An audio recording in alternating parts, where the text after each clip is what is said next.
Boa tarde, galera do bem. Terça-feira, dia do nosso encontro, dia do nosso bate-papo. E eu estava torcendo, eu não vi a hora que chegasse hoje, porque o nosso assunto hoje assim, é sensacional. Eu tenho do meu lado, claro, a minha amiga e irmã, Ângela de Pascoal. Uma honra estar contigo. Uma das maiores ufólogas aqui, pesquisadoras, metafísica. Uma honra estar com vocês. E um convidado muito especial. Eu estava esperando muito por esse momento, estou muito feliz que ele está aqui com a gente, que é o Edson Boaventura Júnior. Tudo bem?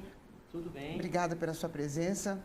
Eu é que agradeço, né? É um prazer estar aqui, trazendo informações, né, de primeira aí para o teu público. Tenho certeza que o pessoal vai gostar, que ufologia é um assunto sensacional. Que eu sempre digo, ufologia e espiritualidade é assunto sério, é caso sério. Inclusive, sobre a noite dos OVNIs, isso. Né? A noite oficial dos OVNIs. Você, se tiver alguma dúvida, você pode ligar aqui na demaistv.com.br e fazer a sua pergunta que o Edson vai responder com o maior carinho, tá? E não esquece, o Simara Paris é o Instagram. Bom, eu quero falar sobre um pouquinho sobre o Edson. É impressionante o que ele tem na cabeça. A gente se sente até pequena perto, porque é demais. Ele é um dos maiores pesquisadores de ufologia, está envolvido no caso de Varginha, está envolvido na Operação Prato, está envolvido no caso de maio de 86, sobre aquela perseguição da Força Aérea. Ele vai falar sobre isso também. Está envolvido com congressos nacionais e internacionais. Está envolvido com aquele caso que aconteceu em 1931 em Campinas, que foi a primeira abdução aqui no Brasil. Ele vai contar tudo isso para a gente, que eu estou muito curiosa. Vamos começar primeiro, Edson, falando da noite oficial dos OVNIs? Vamos sim. Só que antes, porém, eu queria presentear vocês. Eu trouxe aqui um livro que eu escrevi agora recentemente, chama Alienígenas no Passado do Brasil. Então, traz casos aí que aconteceram antes da era moderna dos discos voadores, ou seja, antes de 1947, né? E esse livro aí é bem interessante porque mostra que o fenômeno ufológico e os seus tripulantes já acontecia antes de 1947. Nossa, eu fico feliz que esse livro é muito bacana, viu? Adorei a... A gente pode até vir uma outra oportunidade para, de repente, falar... Não, você vai. Você já está convocado. A gente tem que fazer uma série aqui com você. Dá licença, só um minutinho que você vai contar um monte de coisa, mas a gente vai para o intervalinho rápido, que assim a gente já se livra, tá?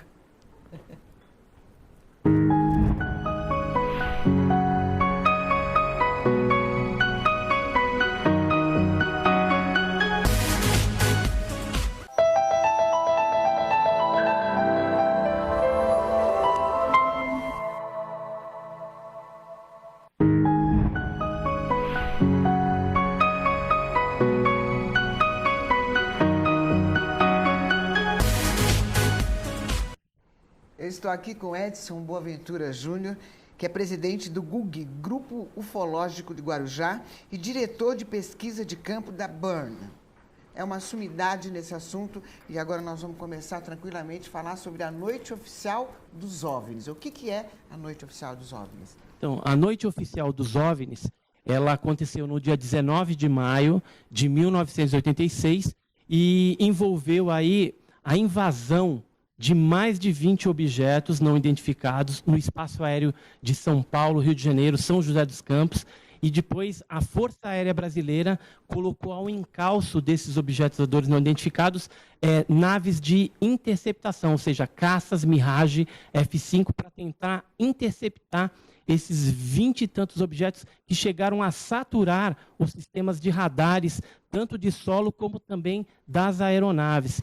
E muitas pessoas viram na época, fotografaram, filmaram esses objetos. Então, o caso ele é importante, tomou notoriedade atualmente, porque nós conseguimos a liberação de áudios das conversações entre os pilotos e controladores de tráfego aéreo. A gente já tem até uma foto aqui, né? Vamos mostrar essa foto da Noite Oficial dos OVNIs, Camilinha? Então, esse caso, né, de maio de 86, ele teve assim, um envolvimento militar, né? E, assim, pouco se sabe a respeito de fotos que foram tiradas na época. Tem um jornalista de São José dos Campos, o Brito, que chegou a fotografar esses objetos. São as únicas fotografias que tem desse caso, né, de 19 de maio de 86.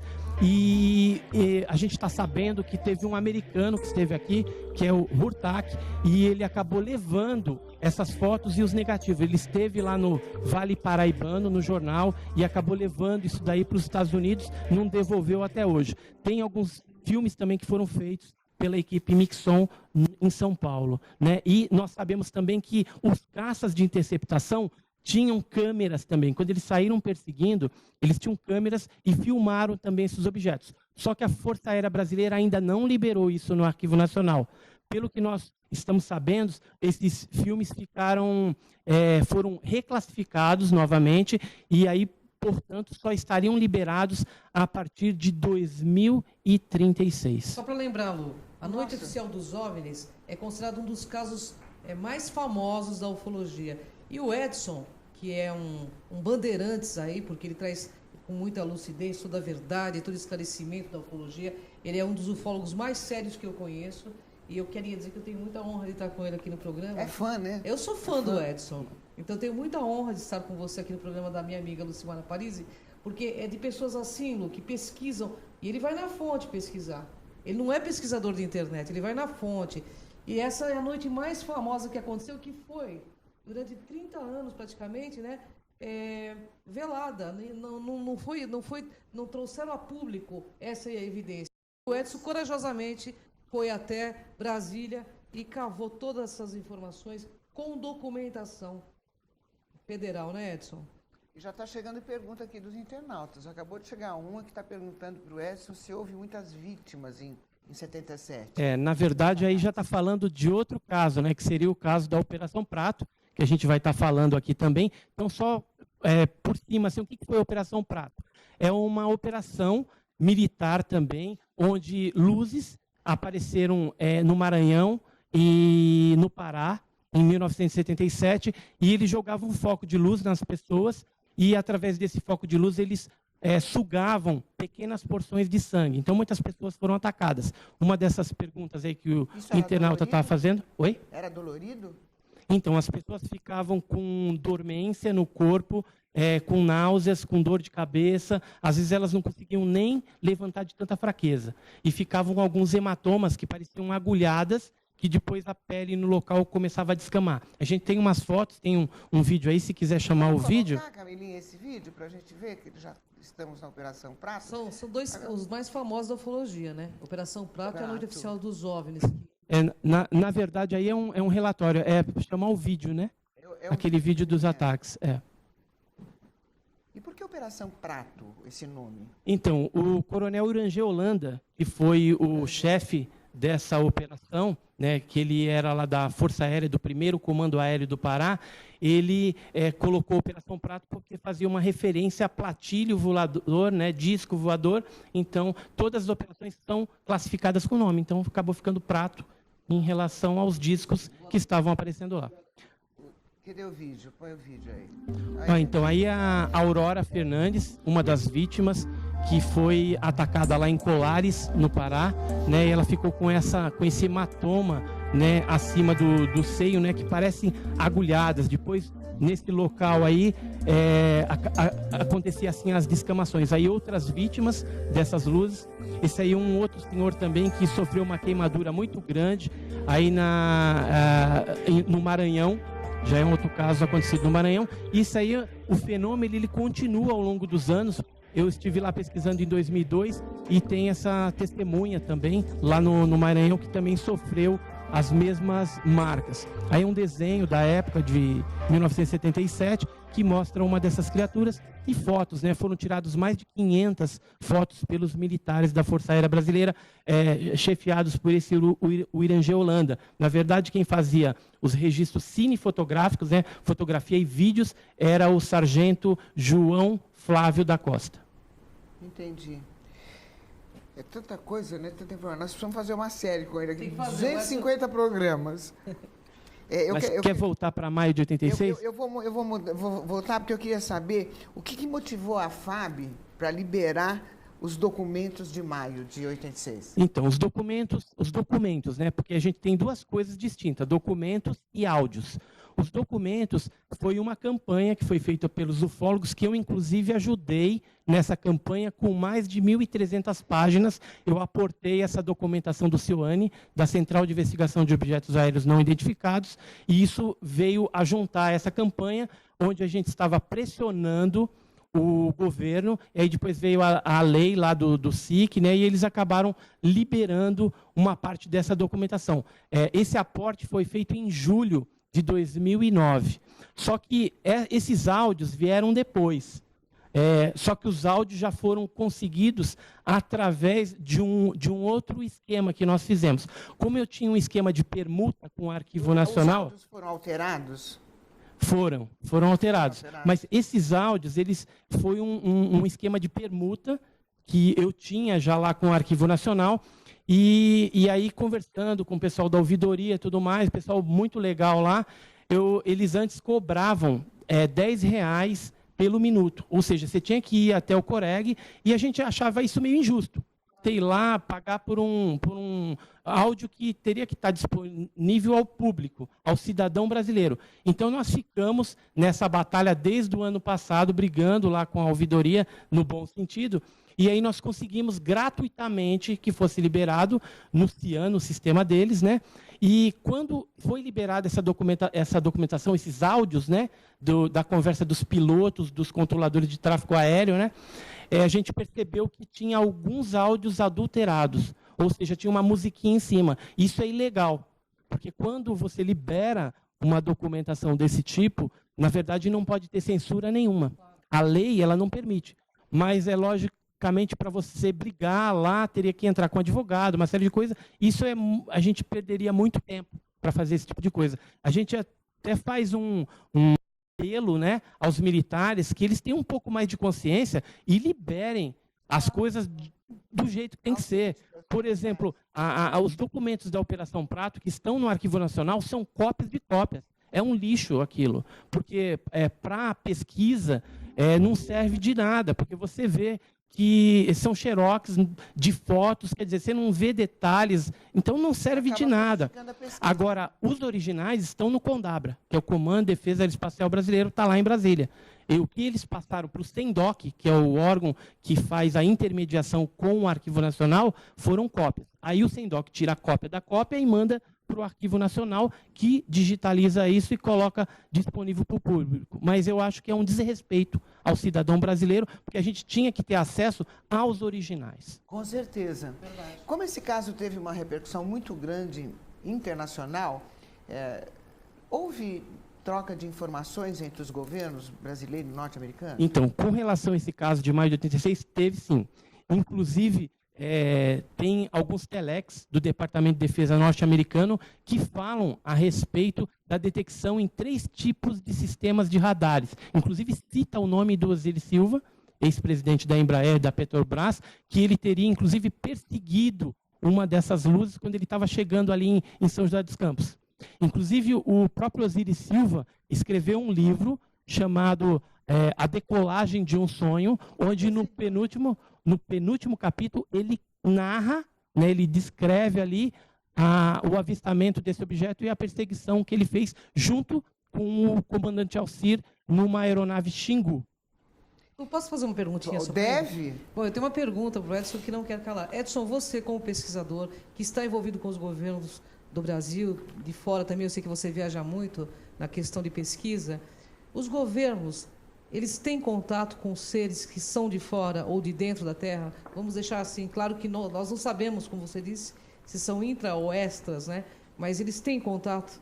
Então, há várias pessoas, né, do governo que já trabalharam nesses projetos secretos que afirmam que tem contato já há algum tempo o governo norte-americano com essas criaturas, esses tripulantes dos OVNIs, objetos voadores não identificados. E no Brasil, o Brasil ele troca informações com o governo norte-americano desde a década de 50. Nós temos alguma documentação, né, que foi vazada, que mostra que os americanos têm um interesse tremendo na fenomenologia brasileira.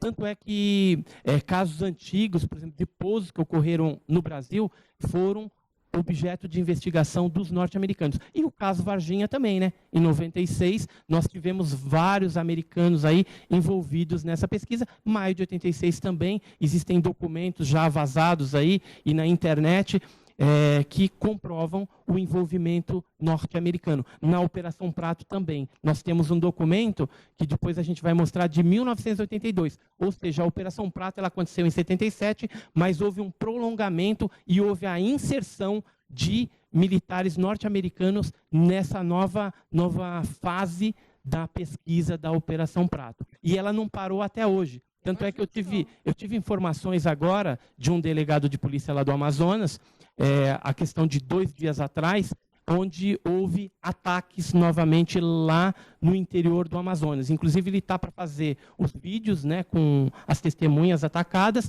Inclusive, um lá chegou a dar um tiro de espingarda num objeto desse e foi feitos alguns documentos, alguns BOs da polícia a respeito desse ataque. Eu trouxe um documento, vocês podem ver aqui, é um exame de corpo de delito, tem também o BO, Boletim de Ocorrência da Polícia, e mostra que em 1995, uma pessoa foi atacada em Boa Vista do Ramos, no Amazonas, ou seja, o fenômeno do chupa-chupa, né, ou Operação Prato, que aconteceu em 77, em 1995 nós temos casos. Em 2002, quando a gente viu ali aquela outra senhora, também chegou a ser atacada. Então o fenômeno persiste até hoje.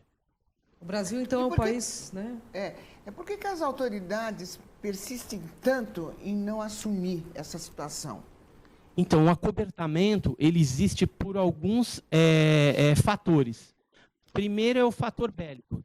Qualquer potência que tenha um disco voador e através de um processo de engenharia reversa, ou seja, você vai lá, desmonta o disco voador e constrói um disco voador terrestre para utilizar com fins bélicos, ou seja, em guerras, ele domina qualquer outro país. Porque a tecnologia utilizada por esses objetos deixa os nossos caças mais avançados no chinelo, ou seja, ficam para trás. Tanto é que em maio de 86 não se conseguiu chegar. Esses objetos chegaram a ter velocidades de 15 mil quilômetros por hora. Sabe o que é isso? É uma velocidade absurda, que quebraria, no caso, o piloto ficaria amassado, né? E os caças mais avançados naquela época chegavam a Mach 3, né, 3,5, e eles chegaram a 11 Machs, ou seja, uma velocidade absurdamente grande. Edson, o que você achou da declaração do Papa, quando ele disse que eles estão chegando, se referindo... Eu entendo, não só o Papa, mas tem várias outras religiões que já estão admitindo, né, a presença extraterrestre em nosso meio. Né, evangélicos também, católicos, ortodoxos da Rússia. Então, eu acredito que é uma preparação do psicológico das pessoas para que a hora que o negócio acontecer, realmente não choque tanto a população. Porque o governo também, ele acoberta, ele esconde por conta do fator religioso. Né? Porque se de repente isso vier à tona, muitas pessoas vão se sentir traídas, né? Foram enganadas esse tempo todo. Não só isso, outro fator, outro pilar deles esconderem é porque nós pagamos impostos em troca de uma segurança nacional que não existe em relação aos OVNIs, aos objetos voadores não identificados. Entendi. O que é? É verdade que aconteceram outras noites ufológicas e a Operação Prato não seria um caso interessante a ser mais pesquisado? Diz o Roberto de Maceió, Alagoas. Então, houve sim outras noites assim, onde, inclusive falando de maio de 86, a gente teve o famoso caso 19 de maio de 86. 10 dias depois, ou seja, no dia 29 de maio de 86, novamente os sistemas de radares foram saturados, né, dezenas de objetos estavam sobre São Paulo, litoral paulista, e aí, de repente, uma nave-mãe se posicionou sobre Santos, no litoral paulista, muito grande, e aí a Força Aérea, vendo toda aquela movimentação, o Sérgio Mota, que inclusive foi o controlador de tráfego aéreo, ele falou isso, que, em certo momento, esses objetos os menores foram todos em direção ao maior e aí desapareceram. Ou seja, como se fosse uma grande nave-mãe recolhendo esses objetos menores, sondas, ou talvez até objetos tripulados. E só que nesse evento de 29 de maio de 86, não foram mandados caças de interceptação. Porque como na primeira vez, em 19 de maio, não houve sucesso na perseguição, então o governo achou melhor não investir numa nova decolagem de naves de interceptação. Mas no Belém do Pará, Maranhão, Amazonas, continuam ocorrendo também o fenômeno da Operação Prato. Agora falando da Operação Prato. E ele deve sim ser melhor investigado. Continua ainda acontecendo? Continua ocorrendo. Pessoas continuam sendo atacadas, não tão insistentemente como era em 1977, e 78, 79, mas esporadicamente agora ocorre pessoas atacadas. Aí eles acionam que a polícia militar para ver se fazem alguma coisa. Eles continuam pegando rojões de festa junina e atirando nos objetos, numa tentativa de afastar esses objetos. As pessoas que são atacadas, elas ficam com sequelas? Então, pelo que a gente vê, as sequelas elas são momentâneas. Logo que ocorre o ataque, ela tem ali uma moleza, como se tivesse uma anemia profunda, né, porque pequenas porções de sangue são retiradas, e ela sente náuseas, tonturas, mas logo em seguida ela adquire uma saúde, a saúde que ela tinha, e continuam suas vidas normalmente. Posso fazer só uma perguntinha? Pode, o Edson Boaventura está aqui. Vamos lá, eu quero mudar para Campinas. Eu só quero saber o seguinte, no seu ponto de vista, isso é importante que os nossos internautas saibam. Eles são passivos? O que eles são, no seu ponto de vista? Se eles são pacíficos ou bélicos. Então, depende do ponto de vista. Um abduzido, por exemplo, quando ele sofre exames clínicos, uma série de coisas, muitas vezes é doloroso isso. Então, do ponto de vista do abduzido, ele pode interpretar como sendo uma coisa nociva, alguma coisa negativa. Mas a gente não sabe o porquê que esses seres estão abduzindo. Que tipo de experiência? Por exemplo, a gente pega ratos para desenvolver vacinas. Então, do ponto de vista do rato, ele está sofrendo um mal. Mas do ponto de vista para o bem da humanidade, está sendo desenvolvida uma vacina. Ou seja, então, depende muito do ponto de vista do abdutor ou do abduzido. E agora, Ângela, eu vou querer saber, que eu estou muito curiosa, e quero que os internautas saibam também, da primeira abdução que nós tivemos aqui no Brasil, que foi em 1931, em Campinas. Você vai falar para a gente já já. A gente volta depois do intervalinho assim. Espera aí, hein?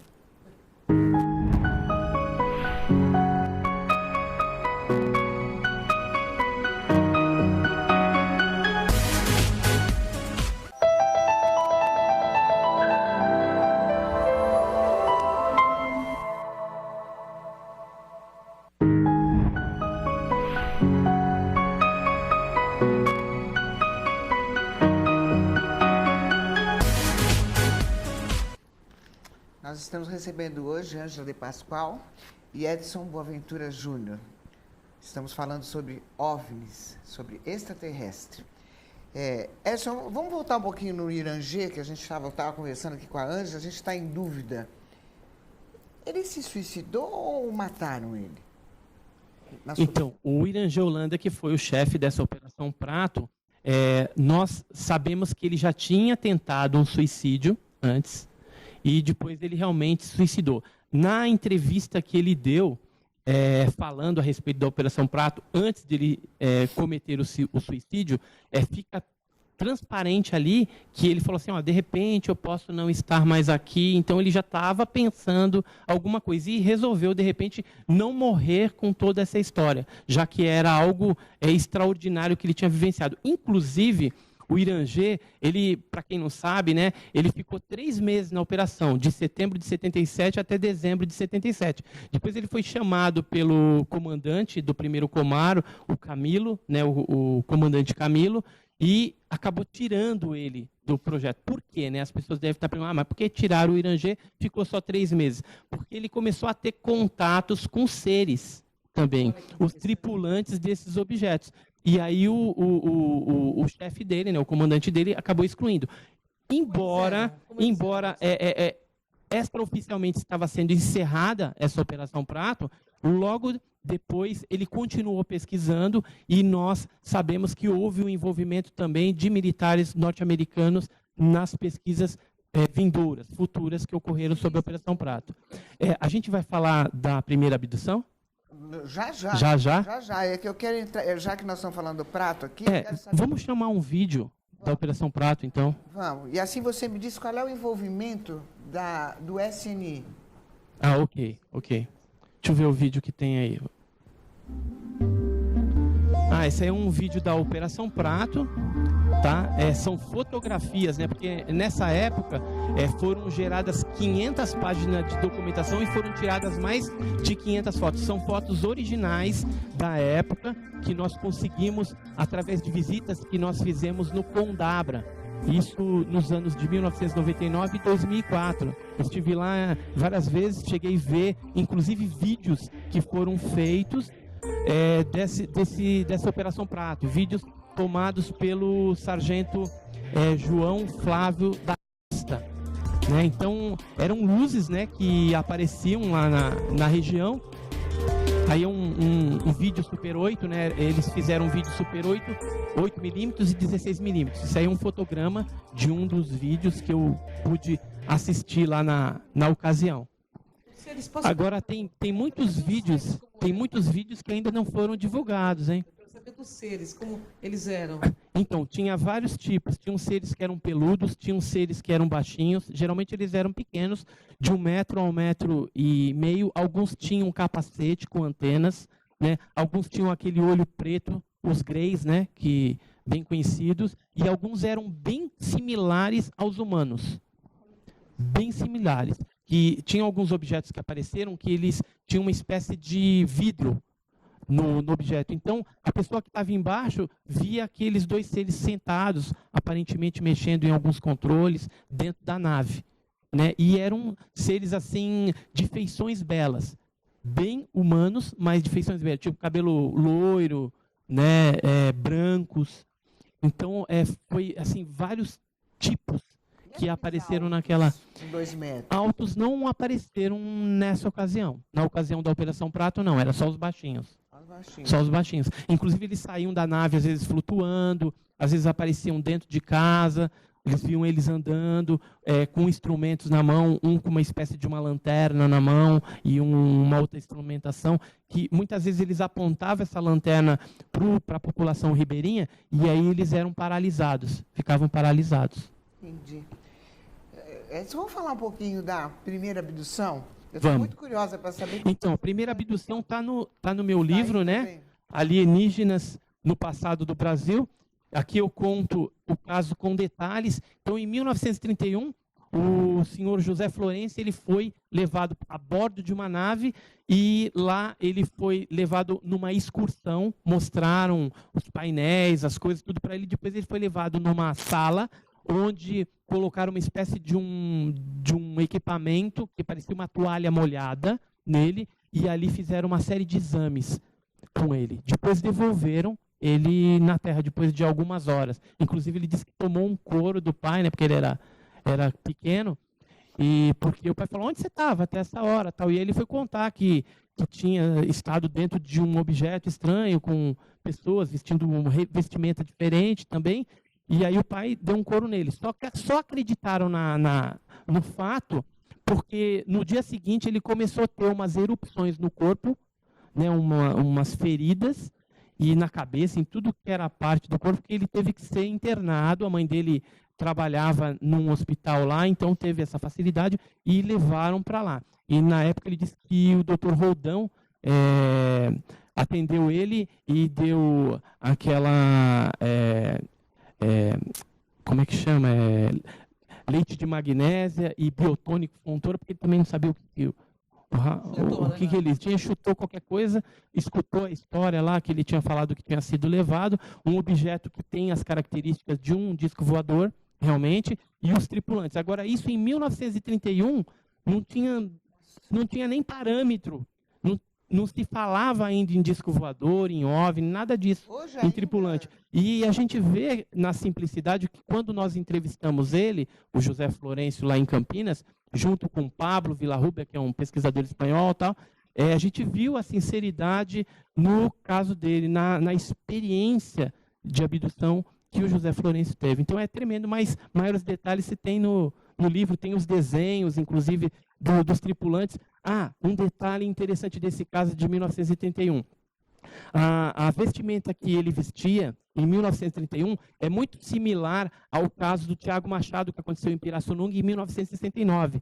Se a gente pegar lá a vestimenta, né, do ser também que apareceu lá na ISIP, em Pirassununga, é igualzinho. Esse caso foi investigado pela Força Aérea também. E tem um caso da Chapada das Mesas, no Maranhão, em 77, durante a Operação Prato, que também a vestimenta é muito parecida com a roupa dos seres que abduziram José Florencio. Edson, você que acompanha vários casos de abdução, quais são as diferenças entre um caso e outro? Então, alguns casos a gente percebe que eles estão interessados em coisas superficiais. Ou seja, pega a amostra de pele, de cabelo, e outros parece que já é algo um pouco mais profundo, porque acaba retirando óvulos, retirando esperma, retirando material genético. Então, a gente não sabe muito bem, são apenas hipóteses, né, especulações em cima do assunto, por que eles estariam precisando desse material. E ainda tem o caso dos implantes, aquelas pessoas que são colocados microsistemas dentro das pessoas, né? E então o que a gente percebe é que nós somos cobaias humanas na mão desses seres. É uma espécie de cobaias humanas. Eles têm lá os propósitos deles, mas provavelmente não querem que nós saibamos o real objetivo, porque talvez se nós soubermos, nós talvez interrompamos esse processo. Entendi. Mas a gente sempre conversa, né, Ângela, que hoje em dia, apesar de toda essa acobertamento, a gente tem vários depoimentos, inclusive de uma ministra da Rússia, lembra? Isso. Aquele dia? Que ela disse que a Karen Hutz, Já falando disse que ela- dos envolvimentos políticos, né, Ângela? eles estão por trás do Banco Mundial, entendeu? Você sabe disso, né? Sim, sim. Isso, Então, isso São rola. jogo o governo oculto, né? Os Illuminatis, né? Tudo isso. Então, existe um governo oculto que, com certeza, sabe de tudo o que se passa com relação ao fenômeno OVNI. Isso, pelo menos, são uma linha, né, dos pesquisadores, os ufólogos acreditam que esteja envolvido. E, então, os grandes governantes sabem. Tipo Barack Obama, com certeza sabe. Tomara que eles estão falando agora que vão tentar abrir alguma coisa. Eu acredito que vão liberar a ponta do iceberg, que nem fizeram aqui no Brasil. A Força Aérea colocou um pouco de material lá, só para calar a boca dos ufólogos um pouco. E, infelizmente, as coisas mais concretas eles não colocaram. O SNI também tem bastante coisa. No caso da Operação Prato, você tinha me falado do SNI, tem um relatório que o SNI fez na época. Está aqui, ó. E é um relatório grande, de umas 60 páginas aproximadamente. Eu trouxe algumas folhinhas que foram liberadas ali através de uma microfilmagem, né, que eles têm lá no SNI, no extinto SNI. E falando da Operação Prato, antigamente era aquele órgão que fazia a repressão, né? Que perseguiam o pessoal político e tal. Então, Tem até os ufólogos aqui. os ufólogos têm. No DOPS aqui de São Paulo, você vai no arquivo público, eu já estive lá pesquisando também, tem vários documentos de ufólogos que foram perseguidos, que foram investigados pelo DOPS e pelo antigo SNI. E tem um agente chamado Jorge Bessa, ele foi chefe de um departamento de OVNI dentro do extinto SNI. Ele escreveu um livro agora, publicou agora em abril de 2016, chamado Os Discos Voadores na Amazônia, a Operação Prato. Ou seja, ele dedica nesse livro alguns aspectos da Operação Prato, porque ele até me confidenciou, me deu uma entrevista, falando que esteve com o Irangê, né, porque havia um interesse por parte do SNI de saber o que estava acontecendo lá, o que eram esses ataques, que eram essas luzes. E eles foram para lá, ele mais 2 agentes, e junto com o coronel Irangê, fazendo uma vigília lá, eles viram os objetos. E ele conta esse fato no seu livro agora, que ele editou. Então, a gente tem agora pessoas do SNI dizendo em livro e afirmando que realmente a Operação Prato ocorreu. E nós sabemos aí, documentação tem farta, mas a Força Aérea Brasileira não liberou tudo no Arquivo Nacional, só liberou uma parte, porque eu tenho algumas fotos, tenho alguns relatórios que eles não liberaram. Vocês demoram para liberar essa? Vamos mostrar um documento de 1982, que é um documento que não está no Arquivo Nacional e que cita o envolvimento americano. Esse documento que a gente está vendo aí, ele mostra, né, ele fala o seguinte, na parte informativa é um relatório de agente, fala assim, no porto de Manacapuru, citado acima, em companhia de 3 civis e um agente militar norte-americano, John, né, observamos em 2 momentos o que segue. Aí ele conta 2 casos. No dia 20 de 10 de 82, às 20h15, uma massa luminosa de formato ovalado, tal, e no dia 20 do 10, no mesmo dia, às 20h35, próximo do local do primeiro avistamento, surgiu um corpo luminoso menor, em forma de concha, com brilho intenso amarelado, que focou a água do rio por 2 vezes. E no dia 26 de 10 de 82, ele cita aqui que em Manaus, no bairro Japim, um corpo luminoso triangular, deslocando-se a baixa altura do sul para o norte, e o relator, né, desse caso foi o tenente Weber N. Amorim, da Polícia Militar do Amazonas, PEMAN. Olha que interessante, né? Então, isso aqui comprova que a Operação Prato não parou. Em 82 eles estavam pesquisando e já tinha o envolvimento militar americano. E como que nós conseguimos isso? Eu conheci o Rafael Semperidurá, que é um investigador espanhol, ele já é falecido, faleceu em 2004, morava em Águas de Lindóia, ele era amicíssimo do Coronel Eranger. O que o Coronel Eranger deu para ele? Deu a documentação original da Operação Prato. E o Rafael Semperidurá falou assim, quando eu morrer, Edson, você pode pedir aqui para minha família que eu vou te dar os documentos originais que eu guardo num cofre. Só que como ele já tinha me dado cópia, eu nunca fui atrás. Eu fiquei sabendo que ele tinha falecido em 2004, já tinha passado alguns meses. Depois também a família dele continuou lá em Águas de Lindóia, mas a outra esposa dele mudou-se para o Espírito Santo e tal, e a gente perdeu o contato, então eu não fui atrás dessa documentação. Mas o que acontece? O Eranger contava tudo para o Rafael Semperidurá. E o Rafael Semperidurá, sabendo que eu ia fazer uma viagem em fevereiro de 2002 para o Maranhão, falou assim, você vai procurar um amigo meu lá, que é um militar, ex-militar, o Martins, e ele vai te dar. E aí ele me deu esse documento e algumas fotos, tal. Então o Martins me contou vários detalhes do prosseguimento da Operação Prato. É uma coisa assim que pouco sabe. Todo mundo fala da Operação Prato de 1977, 78, mas tem o prolongamento. Tem documentos, por exemplo, que estão no Arquivo Nacional agora, que a Força Aérea liberou, de 1979, e tem um documento também da Marinha, que é da Operação Prato, de 1981, em Paritins, lá no Amazonas. Posso fazer uma perguntinha para ele? Deve, não precisa perguntar para mim. Edson, nunca antes foi tão falado, inclusive em TV aberta, o Edson está trazendo uma inovação na ufologia, né? Nunca foi tão falado sobre esse assunto, agora com Lucimara Parisi, que é uma sumidade aqui também, conhecida pra caramba, abrindo esse assunto na TV, que é uma coisa inédita.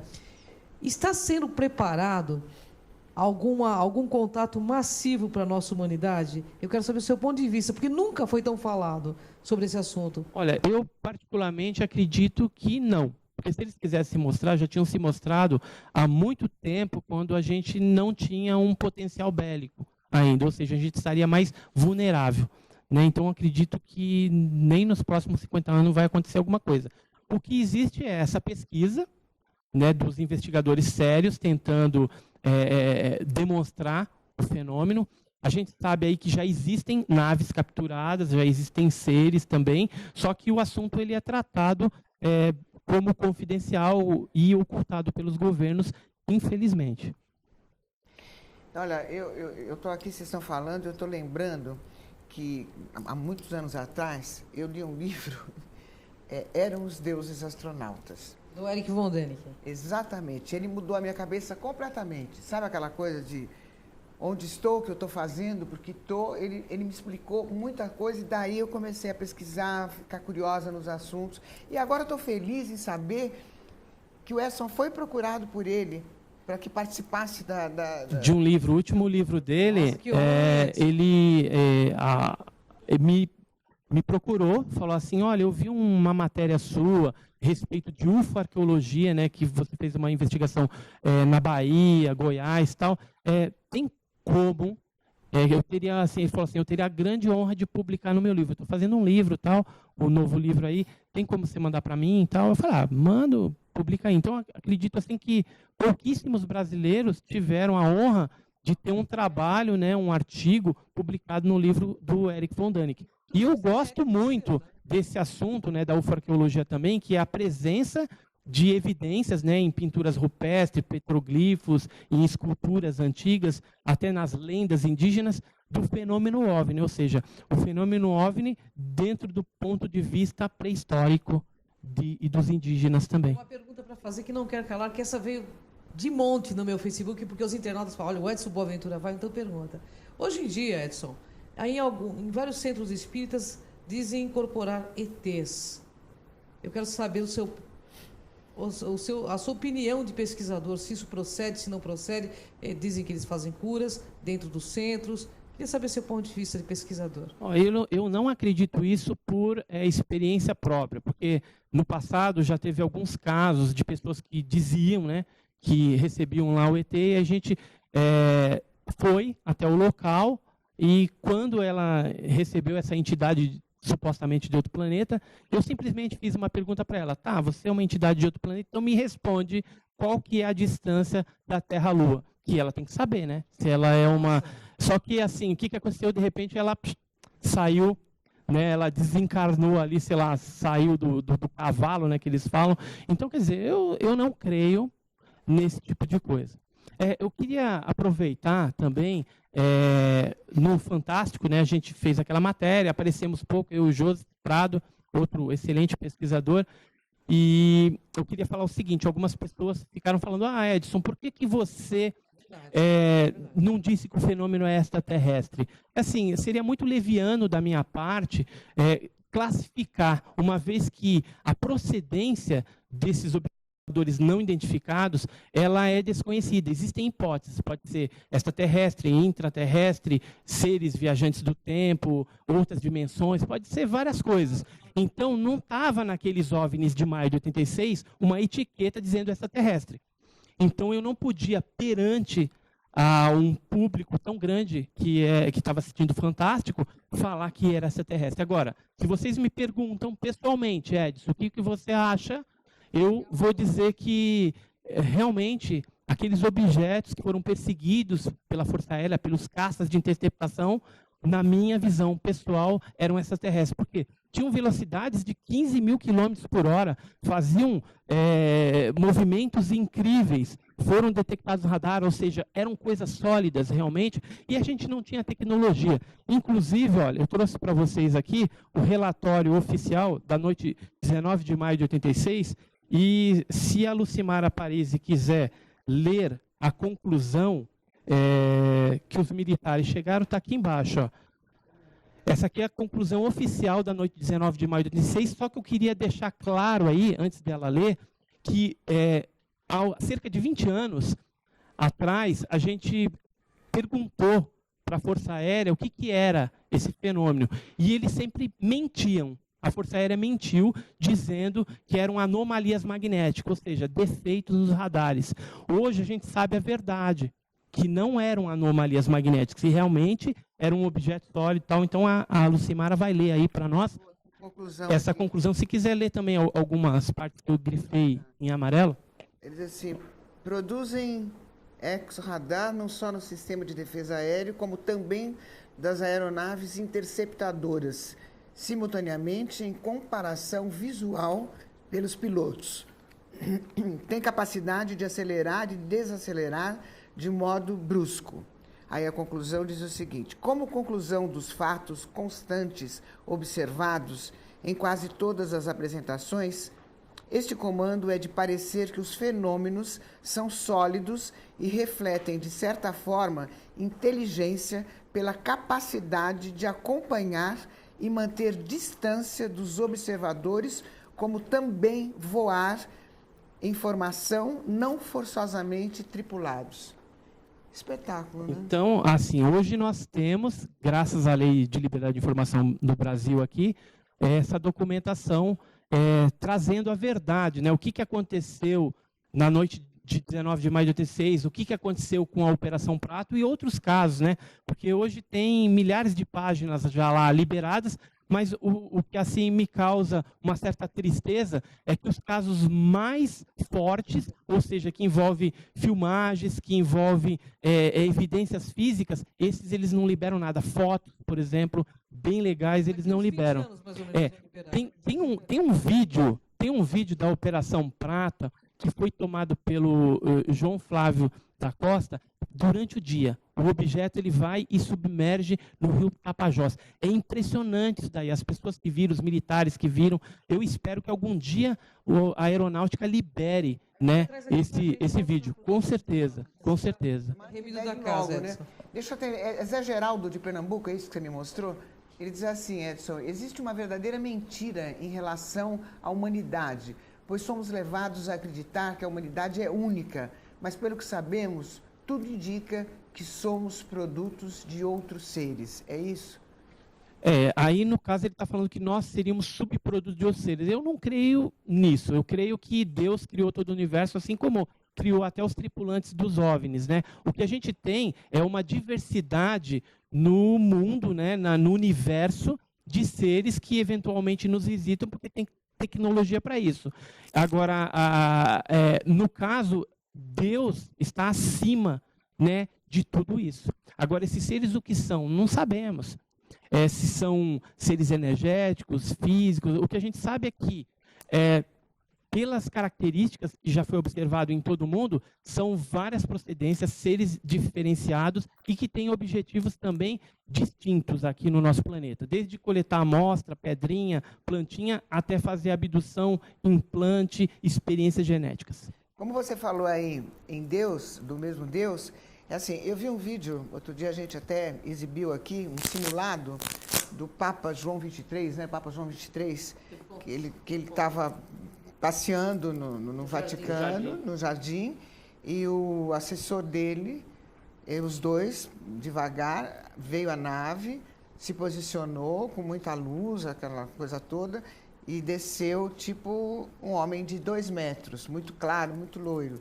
Ele se dirigiu calmamente a ser iluminado, porque tinha muita luz, né? Conversaram ali por 20 minutos, né? Por telepatia. Aí, quando o Papa voltou para o assessor, falou coisas lindas, que eu não me lembro agora, mas coisa muito bonita, e terminou dizendo assim, a certeza de que nós somos filhos do mesmo Deus. É isso que você está querendo dizer? Exatamente. Esse caso eu já conhecia também, né? Do Papa João Paulo. Muito emocionada. E tanto é que a gente vê que a Igreja Católica é uma que tem certos órgãos dentro lá do Vaticano que pesquisam OVNI. A gente tinha aí o Monsenhor Conrado Balducci, que participava de eventos ufológicos também, falava abertamente do assunto. Então, a gente vê que a Igreja Católica está interessada na vida de fora, porque ela sabe que Deus é tão grande que criou não só vida neste planeta, mas na incomensurável estrelas que tem, nas incomensuráveis estrelas que tem no universo. Como acreditar num homem que veio de uma estrela se você não acreditar em Deus? É muita arrogância, né? Exatamente. Acreditar num homem que veio de uma estrela e não acreditar em Deus é muita arrogância. Eu li também, que a Ângela me confirmou, que o nosso DNA é 99% deles, é isso? Não, aí já é especulação, isso aí. Não, isso aí é uma pesquisa que estão fazendo aí no Projeto Genoma, porque diz que nós não somos adaptáveis ao planeta, nós nos adaptamos. Uhum. Nós não somos um animal adaptável, porque os felinos têm garras e pelos, então eles conseguem ficar no frio e no calor. E o humano não, ele queima no sol, ele sente frio. Então é uma coisa do Projeto Genoma aí que nós estávamos estudando, mas ainda não é uma confirmação científica também. Uhum. Edson, tem mais uma pergunta para você. Pode fazer. Assim como nos filmes, existe a Área 51. E no Brasil, onde seria esse local? Aí sim. Espera aí que você já responde. Só um minutinho.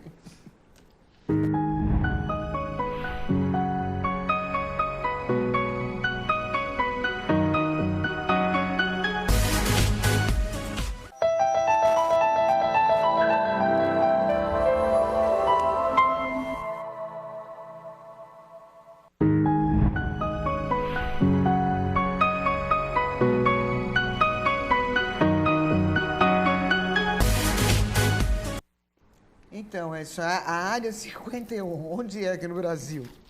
Então, a Área 51, nos Estados Unidos, todo mundo já ouviu falar, né, que eles dizem que teriam naves lá e seres. No Brasil, onde fica a Área 51? Eu acredito, né, que, assim, não que seja a Área 51, eu vou falar de dois locais. Aqui, na verdade, 3 locais. O primeiro local seria Unicamp. Existe um subterrâneo no Unicamp, que inclusive a gente sabe aí, que pesquisou o caso Varginha, que a criatura teria sido levada para lá. E todas as bizarrices, todas as coisas estranhas relacionadas ao fenômeno OVNI são levados lá para a Unicamp. Eu e o Joseph estivemos lá, inclusive, veio um helicóptero em cima da gente, porque a gente chegou no local onde a gente sabia que a criatura tinha estado lá. A gente conseguiu uma testemunha que viu essa criatura dentro de um aquário, um terrário, né? E a criatura estava lá dentro naquela época. Então, é justamente nessa área que dá para o subterrâneo. Então, uma área 51 seria Unicamp. Outro local seria Iperó, onde tem uma base de segurança máxima da Marinha, onde foi feito lá o submarino atômico, é processado o Yellow Cake e tal. Então, lá tem uma base também. E embaixo do prédio da ABIN, que é a Agência Brasileira de Informação, que é o antigo e extinto SNI, também existem coisas que já me falaram lá, incríveis, tá? Coisas concretas, naves, pedaços de naves, tem coisas lá embaixo, bem guardadas mesmo. Entendi. Tá? No Condabra você tem uma parte de material também. Mesmo porque, algum tempo atrás, quando eu tinha contato com o pessoal lá do Condabra, Comando de Defesa Aeroespacial Brasileiro, eles, às vezes, trocavam umas ideias comigo que eles conseguiam alguns metais, algumas coisas, aí vinham me perguntar, a gente conseguiu um negócio assim, a base disso, tem algum caso na ufologia? Assim, assim, assim, então a gente trocava umas figurinhas. Isso há alguns anos atrás, tá? Hoje eu não tenho mais contato com o pessoal lá. Então lá também eles têm algumas coisas bem legais mesmo, bem concretas a respeito do fenômeno OVNI. Só uma curiosidade, vou mudar um pouquinho. O Triângulo das Bermudas é um portal? Então, dizem que no país, aliás, no Brasil não, na planeta Terra tem 12 áreas malditas. Né? O Triângulo das Bermudas seria uma delas, que é o Mar de Sargassos ali, onde tem ali perto da Bahamas, onde somem aviões e tal, e vez ou outra são vistos objetos luminosos também. A gente tem o Mar do Diabo, o Mar Adriático, e em Peruíbe, aquela regiãozinha ali, também seria uma das áreas, né, que acontece esse tipo de coisa. Tá? Então, assim, tem 12 áreas onde pode estar relacionado, sim, com o fenômeno OVNI. Entendi. Vamos chamar esse mapa de rota do fenômeno? Vamos? Então, aí foi um mapinha que eu fiz a respeito da Operação Prato para mostrar o deslocamento do fenômeno. Ou seja, em 77, ali, em julho, quando teve o primeiro caso de seres, aconteceu no Maranhão, né, teve ataques também. Depois ele foi migrando já para o estado do Pará, né, Colares, Ananindeua, várias regiões ali foram assoladas, né, Viseu, foram assoladas pelo fenômeno ufológico, e depois ele foi adentrando já pelo Amazonas, né, e foi pegando vários casos ali, Boa Vista do Ramos, Parintins, foi indo, até que chegou em Eirunepé. E dali a gente tem já algumas informações de que o fenômeno, inclusive, transpassou a fronteira e teve casos na Venezuela. Ou seja, foi um fenômeno muito interessante de ataques de pessoas. Nessas luzes, elas apareciam, sugavam o sangue. Quarentena lá, não ficou, Edson? Ficou, teve, assim, quando o Irangê foi para lá, ele foi no intuito de desacreditar o fenômeno e evitar a migração populacional, porque as pessoas estavam abandonando as cidades com pavor, temor, estavam indo embora. Muitas pessoas foram embora. Só que quando o Irangê chegou, ele não acreditava no fenômeno e, de repente, ele se viu que realmente o negócio era real. E aí ele passou a ser um defensor do fenômeno OVNI, inclusive teve contato com seres, né, com os tripulantes desses objetos. Não só ele, mas várias pessoas lá tiveram contatos tete a tete com essas criaturas, os tripulantes dos objetos voadores não identificados. Então, ou com uma única raça? Umas 3 raças diferentes que estavam lá atuando, né, naquela região. Eu lembro que ele mostrava que tinha um chip no Isso, braço, ele né? tinha uma espécie de um implante no braço e o João Flávio, que faleceu também, que era o que fotografou, tinha na perna. Então, acredita-se, né, o Rafael Semperidoé falava muito que ele teria sido abduzido e foi implantado isso dentro dele. Eu tenho certeza, se fizer uma exumação do corpo lá, com certeza que acha esse microsistema que tinha dentro do corpo do Irangê. Entendi. Vamos mandar um abraço para ele está assistindo a gente, né, o Joseph Prado, né? Ele é presidente nosso da Rede querido, Brasileira de Pesquisas Ufológicas. Está convidado, né? Nós estamos esperando você aqui, né? Está faltando você. Ele é para estar aqui hoje, né, Joseph? Beijo, junto com mas vai então, o seu parceiro aqui, né? Então, o Joseph aí, a gente é que nem Batman e Robin, né, atualmente na ufologia, né?